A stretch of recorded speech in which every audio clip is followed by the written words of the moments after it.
శ్రీనివాస్ అనే వ్యక్తి నాకు ఇదివరకే తెలుసండి. అంటే ఇదివరకే తెలుసంటే ఆవాస్టెక్ అనే ఒక పేరు కంపెనీతో మాకు పరిచయం చేయడం జరిగింది.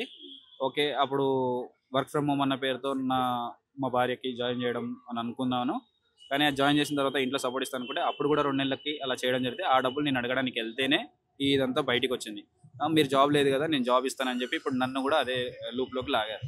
కానీ ఎప్పుడైతే మనం క్వెషన్ చేయడం మొదలెట్టామో, ఆ క్వెషన్ చేయడానికి మొదలెట్టినందుకు నాకు పర్మనెంట్ వర్క్ ఫ్రమ్ హోమ్ చేశారు. నేను ఫస్ట్‌లో వర్క్ ఫ్రమ్ ఆఫీస్ చేసేవాడిని. సో, క్వెషన్ చేయడం మొదలెట్టినప్పటి నుంచి నన్ను వర్క్ ఫ్రమ్ హోమ్ ఇచ్చారు.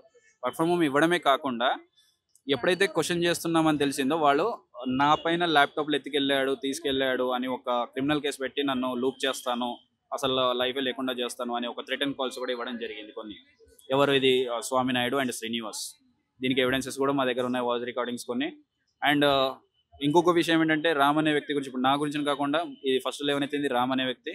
తను లేబర్ కమిషన్‌లో పిటిషన్ ఏయడం జరిగింది. ఏసిన తర్వాత అక్కడికి మేము వెళ్ళినప్పుడు వీళ్ళకు ఏంటంటే కంప్లైంట్ చేస్తున్నామని తెలియకుండా ఫస్ట్ కంప్లైంట్ అప్పుడు వెళ్ళినప్పుడు హియరింగ్‌కి వెళ్ళినప్పుడు వాళ్ళు ఎన్ని రోజులైనా తిరగనివ్వండి, వాళ్ళ కాళ్ళకి చెప్పులు అరిగేలాగా తిరగనివ్వండి, ఒక్క రూపాయి రాదు అని చెప్పారు.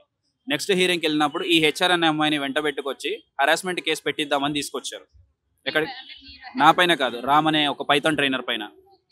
నా పైన ల్యాప్‌టాప్స్ ఎత్తుకెళ్ళాడని చీటింగ్ కేసు. సో, ఇలాగా వాళ్ళు ప్లాన్ చేశారు.